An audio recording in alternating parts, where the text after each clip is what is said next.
Hai, halo Sobat Extraordinary. Hari ini ketemu saya dan hari ini saya mau nge-vlog ya. Jarang-jarang banget ya saya nge-vlog ya, maklum karena saking sibuknya. Tapi hari ini saya bisa nge-vlog, maaf ya. Ini di sini kayak berasa di pinggir pantai. Saya lagi ada di Rumah Susun Jatinegara Kaum. Hari ini saya akan ketemu dengan seorang bapak yang extraordinary people tentunya, dan saya berharap bahwa saya bisa bicara dengan bapak ini, bincang bersama Sarah ya. Hari ini tetap ikut vlog saya. Nantikan saya di sini. Maaf ya kalau rambut saya berantakan. Karena dari tadi saya udah cantik-cantik, tapi nggak apa-apa lah, alami nih. Jadi pokoknya sahabat extraordinary tetap di vlog saya hari ini. Kita akan pergi ke rumah bapak ya, akan saya temui, namanya sih Bapak Sianturi ya. Seperti apa kisahnya? Pasti kisahnya sangat menginspirasi kita bersama. Dan hari ini kalau saya agak berantakan bajunya dimaklumi ya, tapi saya sisir-sisiran dulu ya. Oke, see you. Ikuti saya ya, let's go.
Lagi kuliah jaga warung.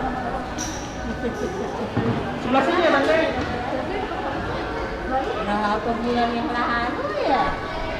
Ini baru kali ini. Ya naik ke atas ya. Di atas aja ya? Iya. Ya ini nih, Papa Dio nih. Oh, iya. Selamat Natal dulu nih. Selamat Ayo. Selamat Natal.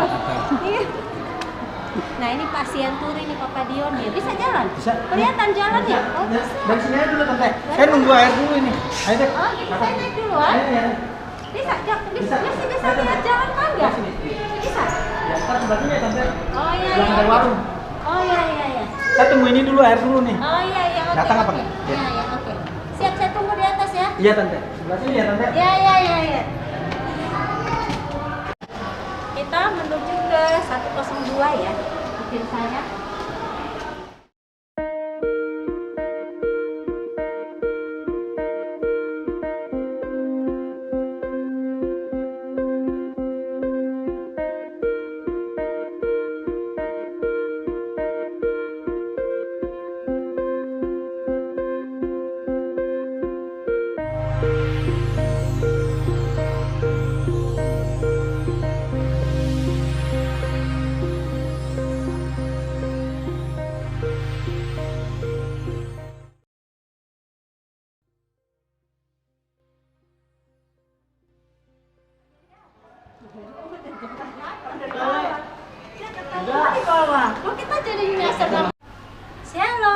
salam sejahtera buat semua sahabat extraordinary yang di rumah. Hari ini saya lagi nge-vlog di rumah Pak Fatar Sianturi. Ini dia extraordinary people yang akan saya ajak bincang hari ini di Bicara Bincang Bersama Sarah. Ya, saya biasanya kan saya cerita orang-orang yang extraordinary dengan kisah-kisah mereka yang gak bisa kita ketemu. Tapi hari ini saya akan ketemu dengan Pak Fatar Sianturi. Kita kenalan dulu Pak Fatar nih ya, sahabat extraordinary ya. Gak kenal gak sayang loh. Jadi nanti kita mau lihat ini Pak Fatar. Katanya namanya mirip sama anaknya Raffi Ahmad, Rafathar. Mirip-mirip sedikit ya. Oke, karena sekarang di masa karantina PPKM level 3 ya. So kita harus prokes ya. Jadi kita akan pakai masker, Pak Fatar akan pakai masker, saya juga supaya kita semua ikutin prokes. Jadi nggak diomelin nanti demi kesehatan bersama. Oke, jadi saya pakai masker ya, extraordinary people ya. Iya, oke, udah. Kita akan pakai masker. Ya, hari ini akan bincang bersama Sarah bersama dengan dipanggilnya enaknya apa? Pak Sianturi, Papa Dion, atau paling nyaman dipanggil apa? Supaya Papa Dion. Nah, jadi Pak Sianturi ini punya nama terkenal Papa Dion. Jadi satu rusun ini taunya Papa Dion ya. Pantas tadi saya ke bawah ditanyanya Papa Dion. Oke, jadi Papa Dion. Nah, Papa Dion ini punya kisah hidup yang luar biasa ya. Yang di sekarang Papa Dion umur berapa? 53 jalan. 53 ya. Berarti 53 tahun. Dan saya dengar itu ya, matanya punya masalah apa gitu, boleh ceritain ke sahabat extraordinary gimana perjalanan supaya Papa Dion punya problem dengan pernah divonis sama dokter dan sekarang penglihatannya gak jelas ya, tapi masih bisa lihat. Oke, coba nanti ceritain gimana kisahnya Papa Dion sampai matanya divonis dokter gak bisa melihat dengan jelas, padahal dulu bisa melihatnya normal loh. Oke, gimana Papa Dion mau cerita sama kita nih hari ini? Sekarang? Ya, sekarang tuh. Sapa dulu ini. Salam sejahtera semuanya nah, ya. Salam sejahtera dalam kasih Tuhan. Saya adalah keluarga Sianturi. Nama saya Fatar Sianturi. Dipanggil Bapak Dion. Kami tinggal di Rumah Susun Jatinegara Kaum, daerah Klender, Jakarta Timur. Puji Tuhan ya. Saya 6 bersaudara. Dari 6 bersaudara, saya 6 bersaudara, 3 laki-laki, 3 perempuan. Nah, ya. Lahirnya di mana? Lahirnya saya di Sumatera dan 5 lahir di Sumatera Barat. 5-5-nya di Sumatera Barat. Oh, Padang ya. Iya. Tapi semua saudara Papa Dion di sana apa? Masih di sana, masih di sana. Ada. Cuma di sini, udah pada di sini. 4 yang menikah, 5 yang menikah, tinggal 1 yang belum menikah. Oh, masih. Iya. Tapi semuanya di kampung ya. Iya. Papa Dion di Jakarta Iya. sendiri. Berdua sama adik. Oh, ada Tapi masih di ada Kalimantan. adik. Oh, di Kalimantan. Iya. Oke. Terus pindah ke Jakarta tahun berapa? Terus apa yang Saya dari kecil di Jakarta. Oh, dari kecil di Jakarta. Umur bayi lah, Iya, tinggal sama siapa? sama nenek. Oh, sama nenek. Jadi neneknya di Jakarta? Iya, Oh, meninggalnya di Jakarta tahun 1992. oh 92 ya. Iya, Oke. Terus 92. Jadi riwayat hidup saya tinggal di Jakarta tahun 70-an bersama saya belum lahir itu. nenek saya. Nenek saya tinggal, waktu itu kami tinggal di Jakarta Utara, Tanjung Priuk. Iya, Rawabadak. Jadi saya terkenal di daerah Priuk, Wah, Rawabadak, ya, sama nenek saya. Opung Fatar namanya. Oh, Opung Fatar. Ya, Berarti kalau dulu ini kalau terkenal. saudara kenal, ya itulah Opung Fatar, pasti dikenal di daerah Pelumpang, Jakarta Utara. Oh iya nih yang di daerah Pelumpang Sumatera Utara. Sumatera Utara, Jakarta Utara. Jakarta Utara. Jakarta Utara. Iya. Oke. Jadi saya tinggal di Jakarta berdua dengan nenek saya. karena orang tua orang tua saya adalah pelayanan gembala perintisan GPDI Oh, wilayah Sumatera Barat. jadi pendeta. Iya. Oh, ini anak Pak Pendeta nih. Iya. Oke. Perintisan Hmm. Sumatera Barat, wilayah Sumatera Barat. Karena saking sibuk pelayanan, akhirnya Bapak Iya. Dio tinggal sama nenek di Iya. Jakarta ya. Iya. Oke.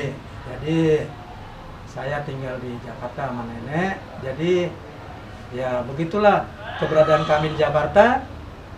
Kebetulan kami tinggal sama tante saya, adiknya bapak. Ya, di daerah Priuk juga, cuma daerah Polker. Daerah Polker. Jadi keluarga besar kami di sini tante ada 2. Oh, Iya. jadi masih ada saudara. Ada saudara 2. Terus dulu tinggal sama nenek punya masalah nggak? Oh, Tidak, enggak ya. Jadi Tidak. anak baik ya. anak baik. Waduh, anak baik. Cuma ya itu. Memang saya terus terang aja, artinya saya tidak pernah betah di rumah. Hmm. Zaman-zaman 80-an saya adalah ya istilah orang sini bukan bandel yang kriminalitas, enggak. Tidak. Artinya bandel begitu aja, lari dari rumah, tinggalin nenek saya deh. Oh, Ya. jadi Gelandangan lah istilah kata. pernah ngalamin juga Ya, ya. pernah ngalamin. Krisis jati diri masa remaja, Iya. kabur dari rumah. Iya. Terus setelah kabur dari rumah, tapi ini yang masih dalam taraf kabur, Iya. nggak ngelakuin kejahatan Iya, ya, tidak. nggak ya kriminal. Artinya Hmm. cari makan sendirilah di luar lah. Dia kalau tinggal sama nenek diatur-atur ya. Iya, Terus kebanyakan. akhirnya menikah, Ya, ketemu pacarnya ya. Iya. Pacar ini yang cantik Iya. sekarang yang jadi istrinya Iya. ya. Jadi memang Hmm. saya adalah masa muda saya memang kebanyakan di daerah Pelumpang. Di awal 90-an saya adalah dulunya aktif di MPK YPII. Apa itu? MPK YPII adalah Ketua Pemuda-Pemudi Persekutuan. Oh, MPK jadi YPII. aktif pelayanan ya, Iya, dari aktif. masih muda. Masih muda aktif di MPK Wah, YPII. berarti Dulu mah saya adalah artinya sekretaris 1 pelayanan di MPK YPII. jadi dari masa muda udah pelayanan Iya. ya, melayani Tuhan. Iya, Terus akhirnya menikah, iya. tapi udah punya dasar iman yang kuat ya, Iya. percaya sama Tuhan Iya, ya. memang pertumbuhan saya di persekutuan. Oh iya. Di Itu persekutuan. kenal Tuhan di persekutuan itu kan tinggal sama nenek. Iya. Nenek juga Iya. ini hidup dekat sama Tuhan. Ya, memang nenek saya adalah kalau di gereja HKBP Protestan itu per kur hari Kamis, artinya Apa itu? kalau di GPI atau karismatik artinya sebagai departemen kur. Oh, paduan suara Iya, paduan suara. Paduan Iya. suara ya. Berarti kalau di gereja biasanya ada departemen musik ya? Iya, departemen Iya, musik, iya. cuma bagian kurnya. Oh, Kalau jadi nenek saya kalau di Protestan. walaupun Papa Dion diasuh sama nenek, Iya. tetapi tetap jadi anak yang tumbuh takut Tuhan ya. Iya. Nah, terus gimana, kan udah akhirnya menikah ya? Tuhan Iya. izinin menikah, punya istri yang sudah Tuhan kasih ya. Iya. Itu istri pilihan sendiri kan, gak ada yang jodohin kan? Ya, awalnya saya menikah awalnya setelah nenek saya meninggal tahun 92, saya merantau ke daerah Pekanbaru, tempat orang tua saya di Pekanbaru. Kebetulan orang tua yang tadi saya ceritakan di awal perintisan penggembalaan gereja GPDI di Sumatera Barat. Oh, gereja Pantai Kosta ya, Iya, GPDI ya. Sumatera Barat. Iya. Dia orang tua kami tinggal di Pekanbaru. Kebetulan tahun 92 saya ke awal pertengahan 92 setelah meninggal nenek saya ke Pekanbaru, meninggalkan kota Jakarta setelah meninggal. Jadi ketemu sama papa mama di sana. Iya. Orang tua. Orang tua. Jadi sempat saya bekerja di Pekanbaru selama beberapa tahun. Kemudian saya kebetulan keputusan cari keluarga dulu, lebih dekat daripada keluarga sendiri. Artinya lebih supaya tahu paman dari orang tua saya. Jadi pas pulang kamu tuh kenal ya? Iya, kenal. Paman, Ketemu paman. Biasanya kan kalau orang Batak itu hierarki ya. Kita sebagai anak kan harus tahu ini omnya siapa, tulang Iya, ya, dan betul. tulang. Iya. Ini siapa, pokoknya harus tahu nih hierarkinya ya, keturunannya ya. Iya, saya Iya. ketemu dengan paman saya. Oke, di Pekanbaru berapa tahun? Pekanbaru 3 tahun. Habis itu balik lagi ke Jakarta. Jakarta. Nah, setelah tiba di Jakarta, setelah saya tiba di Jakarta, saya memang masih aktif di pemuda-pemudi. Kembali lagi tinggal Tanjung Priuk nih. Iya, tinggal di Priok. Cuma setelah meninggal nenek saya tinggal sama tante saya. Tante Gitu. saya. Tinggal sama tante. Iya. Nah, kebetulan saya juga aktif di gereja. Aktif di gereja adalah sebagai, artinya ya pelayan-pelayan begitu aja. Iya. Ya, penerima tamu dan sebagainya. Sekedar melayani, Iya, tapi sungguh-sungguh kenal Tuhan nggak? Atau Iya. cuma sekedar pelayanan biasa rutinitas gitu? Iya. Saya dulu dekat sama Tuhan memang dari masa sekolah SMP. Saya kenal Tuhan di SMP, kelas 2 SMP pas. Oh, Dari MPK-YPI saya bertumbuh. jadi setelah itu lalu Iya. ini ya memutuskan untuk Memutuskan untuk ambil lahir baru. lahir baru lah di situ. SMP ya? Iya, di SMP. Masih muda ya SMP Iya. lahir baru ya? Iya, di SMP saya lahir baru. Jadi saya di gereja waktu itu masih simpang siur, artinya simpang siur. Gereja mana nih yang paling afdol di hati saya? Jadi saya Kenapa harus cari gereja yang afdol di hati ini? Emang kayak maksudnya afdol yang bisa bertumbuh dalam iman Oh saya. iya, berarti ada gereja yang bikin kita tuh nggak bisa bertumbuh ya? Ya, Nah, ada. ini nih, sahabat extraordinary nih. Ini satu yang harus kita ingat. Ternyata ada gereja yang bikin orang-orang atau bikin orang-orang nggak bisa bertumbuh. Nah, kalau Papa Dion nih contohnya, itu karena apa? Ada gereja yang akhirnya nggak bisa bikin Papa Dion bertumbuh di situ dan akhirnya nyari gereja yang afdol. Ya. Alasannya apa? Alasannya waktu saya bertumbuh di MPK-YPI, memang rasa-rasa pertumbuhan ya masa ya istilah remaja puber, saya di MPK-YPI semangat. Ya, Enggak. PKI ini kayak persekutuan pemuda pelajar ya? Iya. Iya. Iya. Kalau zaman Iya, saya anak dulu, muda itu. kalau Iya. zaman saya dulu itu namanya punya persekutuan pemuda Kristen ya. Iya. Ya kan jadi ada anak sekolah SD, SMP, SMA, yang pokoknya anak-anak Iya. remaja yang ini, itu ya. Iya. Oh iya, itu yang punya dari mana? Batu Malang I3 atau apa? Dulu Papa itu Octavianus. Oh iya, I3 Batu Malang. Iya. Ya, benar. Iya. Kebetulan yang membina kami waktu itu memang kebetulan orang Sangir juga. Oh, benar. Jadi berarti Papa Dioni bertumbuh bukan di gereja, Enggak, tapi bertumbuh di persekutuan. di persekutuan MPK Nah, itu. akhirnya udah tumbuh di sini kan harus ada gereja ya kan? Iya. Kita kan maksudnya gereja supaya jadi rumah kita kalau terjadi apa-apa kita punya rumah sendiri, punya komunitas yang bisa. Iya. Akhirnya tadi nih nyari katanya nyari gereja yang afdol, kayak nyari pacar. Iya. Kayak nyari istri harus yang afdol ya. Kalau nggak afdol udah Iya. langsung. Akhirnya dapet di gereja yang afdol yang mana nih? Jadi saya ketemu gereja yang pas di hati saya, kebetulan memang dari mulut ke mulut, artinya ya dari saudara juga sih. Gereja apa tuh? Gereja waktu itu gereja kebetulan ada di GPDI di daerah Pelumpang. Oh iya. Ya. Oke, berarti akhirnya Papa Dion ketemu gereja yang afdol itu adalah gereja GPDI. Iya. Kenapa afdol ya? Kenapa itu? Alasannya apa? Memang alasannya pertumbuhannya ada.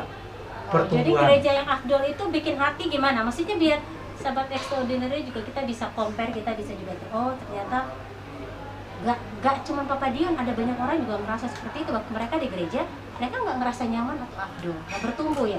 Tapi karena di gereja GPDI ini kita nggak bicara bahwa nama gereja ya, tapi ini kan pengalaman kisah Papa Dion. Iya. Akhirnya Papa Dion tumbuh dan merasa nyaman di gereja GPDI ini.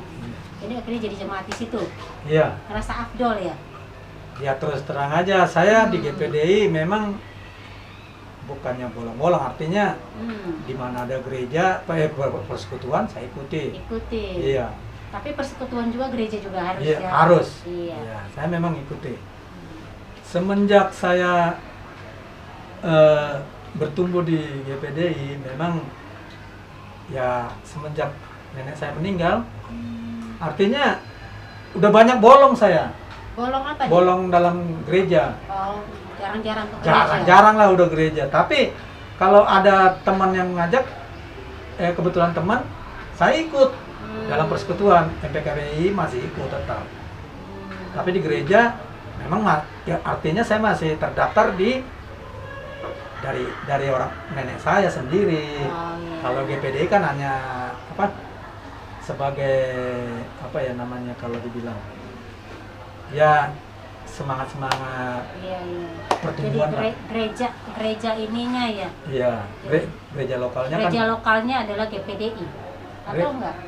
Enggak, gereja lokalnya ikut nenek kan. Oh, jadi gereja Iya. lokal itu nenek tapi nggak ngerasa afdol. Iya. Jadi nemu gereja GPDI Iya. yang ngerasa afdol jadi Iya. bisa bertumbuh. Akhirnya Papa Dio nikah. Ini. Sekarang Udah kalau nikah? masalah nikah belum. Saya cerita yang saya ulangi lagi di tahun 92, 3 tahun di Pekanbaru saya balik ke Jakarta. Setelah di Jakarta saya ikut persekutuan dulu di MPKYPI, pemuda-pemudinya.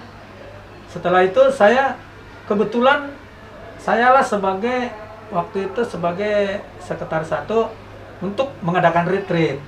Nah inilah pertemuan saya dengan istri saya. Oh gitu. Jadi Iya. ketemunya di Pekanbaru sama istrinya. Istri saya ketemunya di Jakarta. Oh di Jakarta. Ya. Mengadakan retreat itu tahun 90. 90 ya, Mas? Iya, 90. 91. Lupa. 91. Maaf ya, 9. Itu tandanya umur udah bertambah. Ya. Kami mengadakan retreat tahun 91 waktu itu. Ya, mengadakan retreat 91.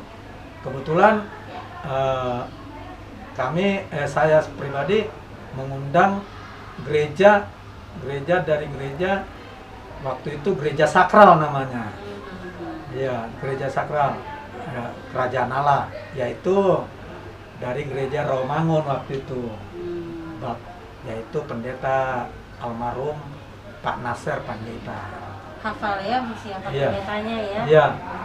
Jadi kami adakan, terus akhirnya salah satu ikutlah ini sebagai ya istilahnya utusan lah dari satu gereja ini, dia ikut, yaitu seorang putri, ya seorang perempuan sebagai pendamping untuk itu ikut dalam retreat. Masuklah dia ikut tahun 91. Lama kelamaan pulang kami dari retreat, ya itulah akhirnya kompaklah kami di gereja sakral ini di Rawamangun Muka 1, Jakarta Timur. Waktu itu depan lapangan golf gerejanya. Berarti yang dekat bypass ya? Iya.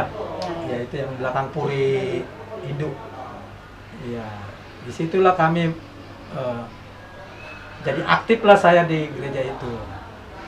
Aktifnya saya di gereja itu aktif dulu masalah pekerjaan di gereja itu. Artinya pekerjaan karena dulu waktu di kerjaan itu di gereja itu istilahnya keluarga semua yang bekerja. Saya masuklah di situ.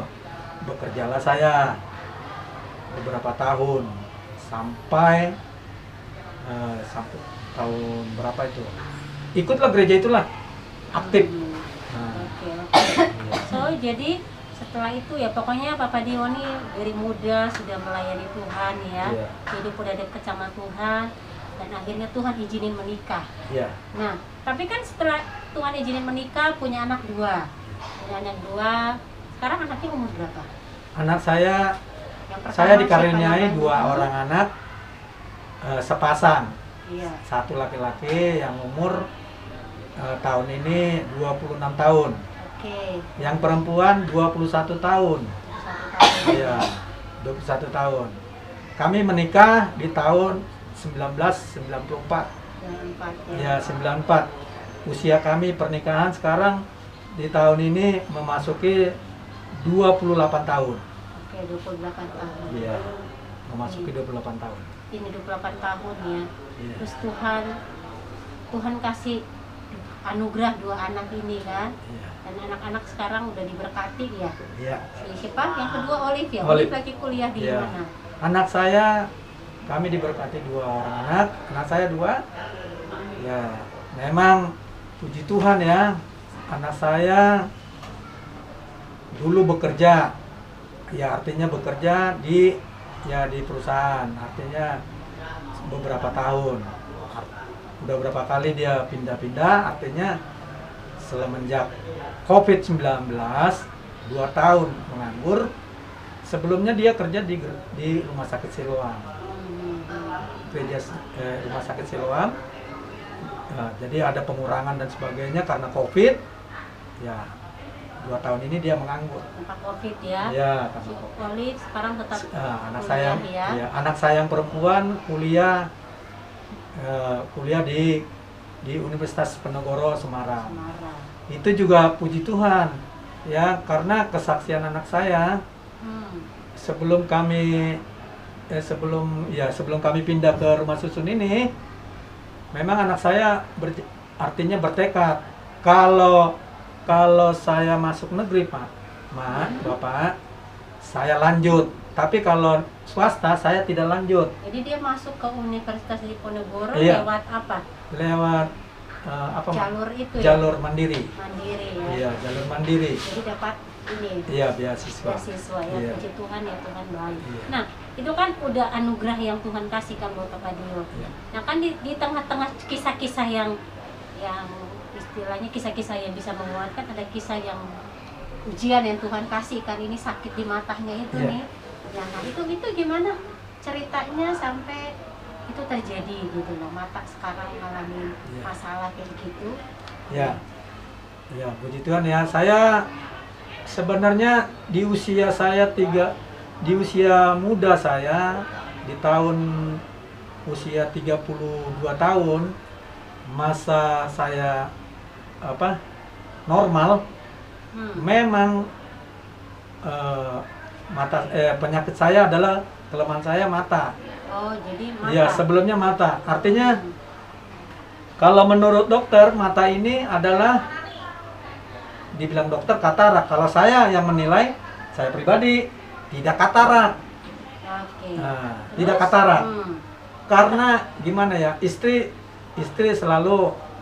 bilang ya udah supaya normal lah sebegini-begini. Ya udah.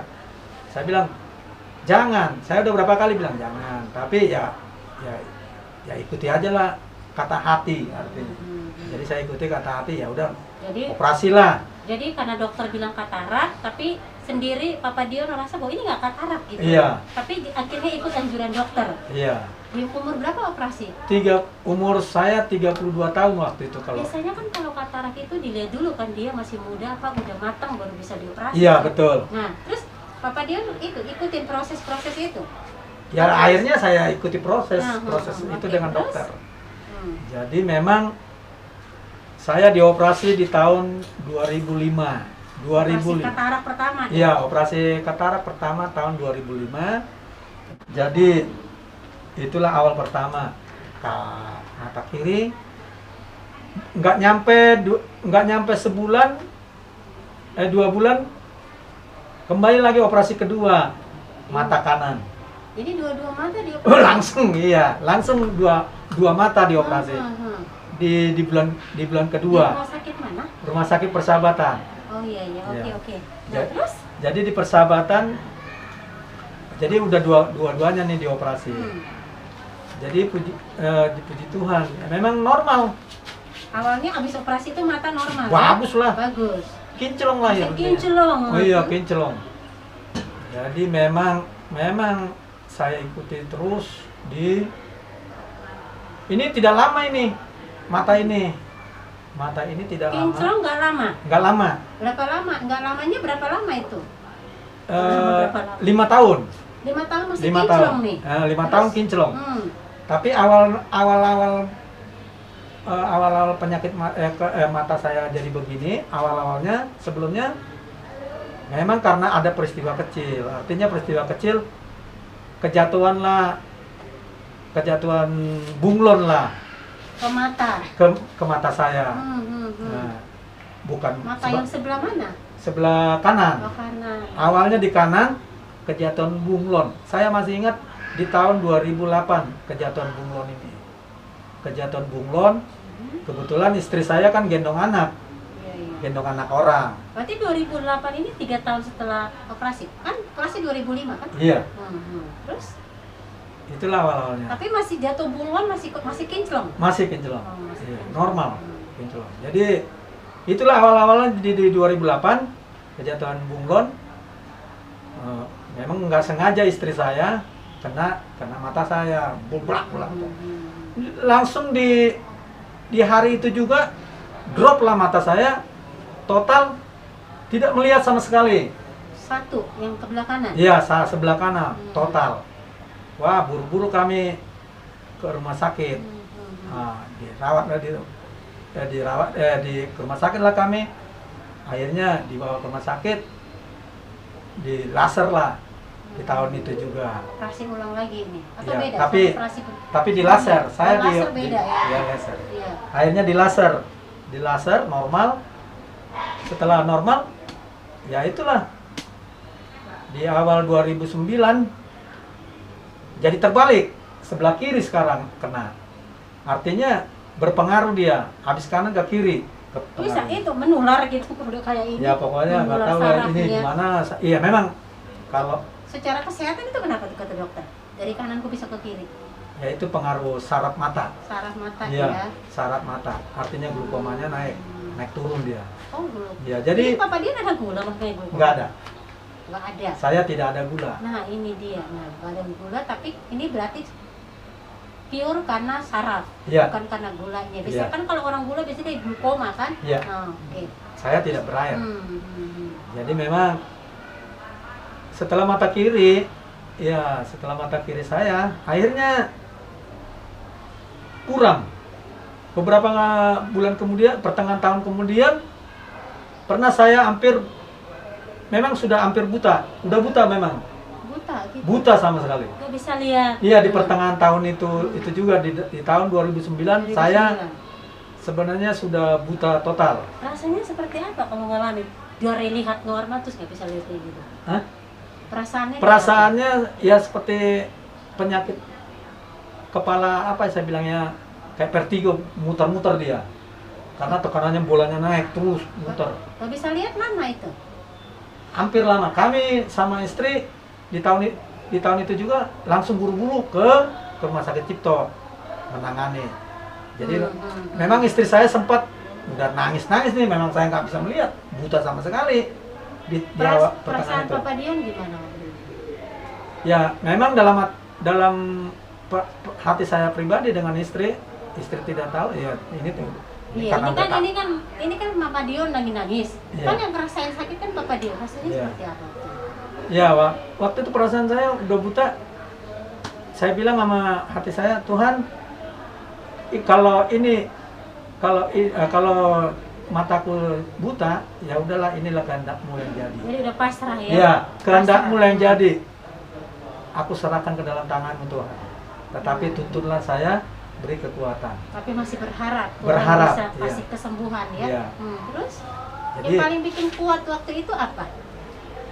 memang waktu itu diurus istri saya. Memang karena satu fatal kesalahan, memang tidak waktu itu masalah apa tuh BPJS. Waktu itu kan nggak ada BPJS. Waktu itu bayar karena kurang kami bayar, karena kami kurang bayar penanganan di Jadi terlambat. Terlambat lah, Bisa ditangani ya. tidak bisa ditangani karena nggak bisa bayar. Hmm. Nggak bisa bayar, itu juga udah dibujuk-bujuk itu sebagai admin Cipto. Masa gini, dulu udah aktif ke Cipto, berobat. Terus kontrol ke sana, kata dokter jalan satu-satunya harus dioperasi lagi. Tapi waktu itu kan belum ada BPJS, yang ada SKTM, surat keterangan tidak mampu. Nah, dapatlah kami surat SKTM ini, tapi bayarnya pengurangannya hanya sedikit. Akhirnya sebentar, padahal dia udah lengkap semuanya, udah dikasih jadwal tanggal ini harus operasi gitu, udah dapat ruangan. Tapi saya menghadaplah ke bagian SKTM ini, yang nangani SKTM ini untuk mengurangi, minta biaya supaya dikurangi gitu ya. Saya udah ngomong ke situ. Tapi kata bapak itu, Pak apa itu dulu namanya, nggak bisa Bu, ini udah peraturan rumah sakit, ini udah dikurangi biaya. Ya saya orang nggak mampu Pak, benar-benar nggak punya biaya, tolonglah dikurangi. Tetap nggak bisa. Ya udah, kalau nggak bisa, kita nggak punya duit, mau apa lagi? Udah nggak jadilah dioperasi.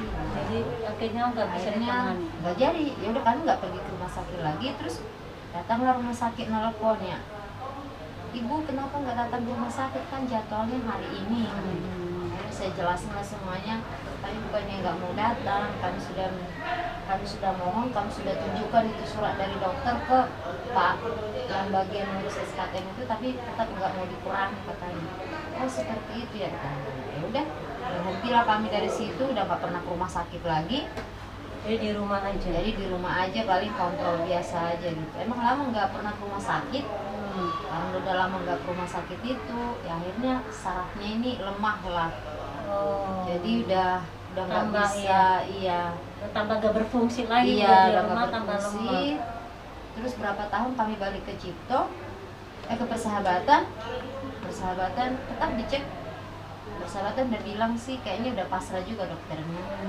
Tapi Pak coba kita rujuk ke Cipto lagi ya, biar dibilang di sana itu katanya pemeriksaan paling detail banget itu, observasi di ME itu katanya. Aku nanya orang itu pas periksa itu, sekali periksa itu 4 juta. Cuma karena kita dirujuk dari Persahabatan nggak bayar gitu.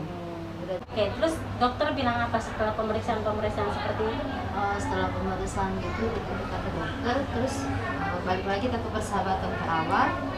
Setelah dicek semua ini berkasnya penelitiannya dari Rumah Sakit Cipto, ternyata sudah tidak bisa diapa-apakan lagi. Jadi setelah itu dokter udah pasrah, udah angkat tangan. Nah, hanya satu pesan dokter, ya suruh katanya harus usahakan berdoa karena sudah tidak bisa ditangani lagi. Sarafnya udah putus. Pokoknya istilah bohlam itu katanya bohlam mau putus, kayak gitulah mata itu. Jadi kata dokter matanya udah nggak bisa sama sekali. Ya, dokter pokoknya dokter udah pesan, hanya dibilang sabar karena mata itu sudah nggak bisa berbatanya. Nah setelah itu ya udah kita ikutin aja kata dokter. Akhirnya kita kalau ke rumah sakit ya sekedar hanya kontrol aja. Tapi dengan datangnya COVID ini, jadi selama COVID nggak pernah kontrol ke rumah sakit karena rumah sakit udah melarang datang ke sono. Kalau obatnya habis balik disuruh beli obat tetes via COVID gitu. Itu aja yang kita lakukan selama COVID ini. Tapi puji Tuhan dengan masalah ini, kalau saya bilang sih ini masalah ya. Tapi di dalam masalah ini ya secara manusia emang sedih, sangat sedih. Apalagi kepala rumah tangga, harusnya kan dia yang jadi tulang punggung. Tapi dengan keadaan ini kami tidak pernah putus bersyukur sama Tuhan. Dengan masalah ini datang, kami tetap berkata bahwa masalah itu adalah berkat. Jadi ya puji nama Tuhan, setiap hari kami tidak pernah lupa berdoa. Dan setiap kami berkata sama Tuhan bahwa firman Tuhan berkata dalam Yeremia 17 ayat 7 itu yang tetap kami pegang, diberkatilah orang yang mengandalkan Tuhan. Jadi kami tidak pernah lupa tidak berdoa. Selama COVID pun kami tidak pernah absen ibadah, sekalipun ibadahnya online. Tetap kami ibadah di rumah. Saya kumpulkan semua anak-anak. Pokoknya jam 6 pagi harus berdoa. Dulu semua ikut ibadah. Nanti selesai ibadah kalau mau tidur terserah tidur. Ya, puji Tuhan dengan berjalannya waktu kami boleh melihat pertolongan Tuhan itu luar biasa. Sekalipun suami saya sudah tidak bisa berbuat apa-apa. Jadi sekarang saya jadi tulang punggung di rumah ini. Saya harus bisa melakukan ini itu, tapi saya tetap bersyukur sama Tuhan. Dengan keadaan ini Tuhan berikan saya kekuatan untuk bisa mengatasi ini semuanya. Jadi saya percaya saya bisa melakukan bukan karena kekuatan saya. Saya tetap berserah dan hanya berserah sama Tuhan. Saya boleh melihat pertolongan Tuhan itu luar biasa. Dengan keadaan mata suami saya seperti ini, itu tidak menjadi penghalang bagi kami untuk tidak datang kepada Tuhan. Justru dengan masalah inilah iman kami semakin dibentuk, kami semakin kuat, dan kami hanya punya pengharapan sama Tuhan.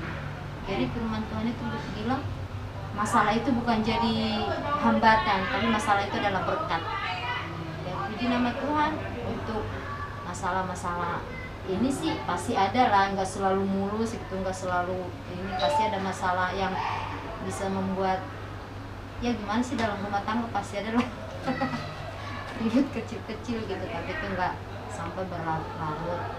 Tapi saya tetap bersyukur walaupun suami saya seperti ini, kami tidak pernah undur dari Tuhan, kami tetap berserah sama Tuhan, kami tetap diberkati Tuhan. Saya tidak bisa berkata apa-apa lah. Kalau saya lihat keadaan saat ini ya, Tuhan itu luar biasa, sangat luar biasa. Kami bisa dipelihara. Secara manusia emang ini gimana gitu, tapi ya karena kita hanya mengandalkan Tuhan, Tuhanlah yang berperan dalam semua ini. Jadi yang bikin kuat Mama Dion, Papa Dion gitu kan, yang bikin kuat bisa bertahan ngadepin masalah ini apa? Coba Papa Dion gimana? Kan Papa Dion yang hadapin, terus Mama Dion yang harus berjuang, yang bikin kuat pas ngadepin itu apa? Ya, memang secara pribadi saya sendiri memang selama saya berumah tangga memang luar biasa, Tuhan itu baik, sungguh baik. Maka saya waktu mengikuti saya pernah sekolah Alkitab juga. Nah, jadi saya pernah sekolah Alkitab. Moto saya di buku kenangan, moto saya adalah Filipi 4 ayat 19. Iya. Iya, segala perkara dapat kutanggung di dalam Dia. Nah, pokoknya itulah. Sampai sekarang saya amati selama saya menikah dan selama punya anak, saya rasakan, oh inikah yang dikatakan moto saya itu. Nah, jadi inikah yang selama ini saya bersandar dan berharap pada Tuhan selama masa muda saya dulu. Oh ini hasilnya. Puji Tuhan. Ya. Iya, itulah yang menguatkan. Pernah nggak ada di posisi yang sedih gimana gitu, terus gimana bikin down atau bikin kecewa sama Tuhan? Pernah nggak ada perasaan kayak gitu? Pernah ada nggak? Kalau merasa kecewa tidak ada kecewa sama Tuhan. Kalau masalah kecewa pribadi ada. Artinya kecewa di pribadi saya sendiri. Kenapa? Memang seluruh manusia atau ya kita, kalau ada yang kelemahan tubuh fisik pasti memang dijauhkan. Saya udah yakin. Rasanya bukan rasa, memang udah nyata dalam saya. Saya pribadi nyata memang. Kalau fisik seseorang sudah begini, saya sudah merasakan. Itulah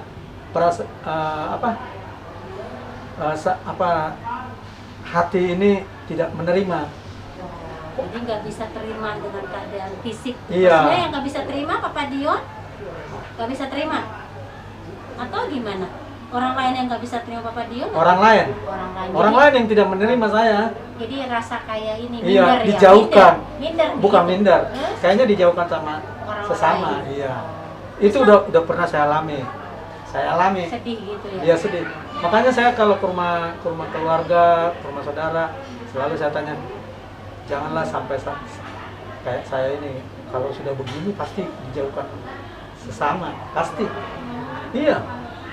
Udah. Berarti pelajarannya dari kisah Papa Dion ini ya. Hmm. Makanya Papa Dion sakit, kata Mama Dion yang harus berjuang jadi kepala rumah tangga. Apa pesan dari kisah hidupnya Papa Dion buat orang-orang yang lagi nonton nih? Ya, Pesannya apa? jadi memang pesan saya apapun yang kita alami, apapun yang kita hadapi, hanya satu ya berharap dan bersandar pada Tuhan.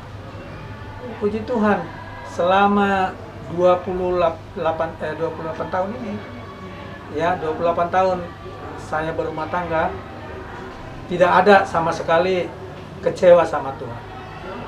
Tidak ada. Hanya kalau saya keluar dari rumah, artinya mau berjalan-jalan, saya hanya berkata, Roh Kudus tuntun saya, Roh Kudus pimpin saya, berikan hikmat pada saya. Kalau keluar rumah, kalau saya bepergian, saya selalu nggak betah di rumah. Tapi kalau keluar kita masih bisa lihat? Masih. Masih bisa? Tapi Saya nggak tahu dia. oh iya. Masih. Tapi kalau keluar ke tempat yang nggak tahu gitu, Ya nggak bisa lah. tempat asing nggak bisa, harus temenin ya. Pulang gimana? Tapi masih bisa kalau siang, kalau malam nggak bisa. Bisa. Ya, kalau siang saya masih tetap keluar. Kalau bosan di rumah, kadang ya keluar ya ke rumah saudara, masih tetap bisa. Di harapannya Papa Dion apa sekarang? Ya harapan saya di keluarga saya memang hanya satu. Saya sudah bilang sama anak saya, sama anak-anak saya, Kak, mumpung orang tuamu masih bisa melihat dan bisa bekerja, lakukanlah yang terbaik. Janganlah lihat orang lain, lihatlah diri kita sendiri. Gitu. Yang penting kamu jangan berbuat yang tidak baik. Lihatlah orang tuamu bagaimana selama kamu tinggal dengan orang tua. Berbuatlah yang baik. Buat baik selagi masih bisa. Iya, selagi masih bisa. Selagi mereka masih ada ya. Iya, karena orang Batak bilang, kalau orang Batak bilang anak itu adalah berharga. Kayaknya bukan cuma orang Batak, semua orang juga bilang bahwa orang berharga ya. Semua orang tua ya masih berharga. Ya, sahabat extraordinary, tadi kita udah dengarkan kisah dari Pak Fatar Sianturi atau yang biasa dipanggil Papa Dion, gimana perjalanan hidupnya dan gimana Tuhan kasih ujian, kasih masalah dengan matanya Papa Dion, dan sekarang mata Papa Dion masih bisa lihat jelas atau udah nggak bisa sama sekali? Tidak bisa melihat. Nggak bisa lihat. Tapi masih bisa lihat. Tapi bisa kalau dengan lingkungan yang udah biasa bisa ya.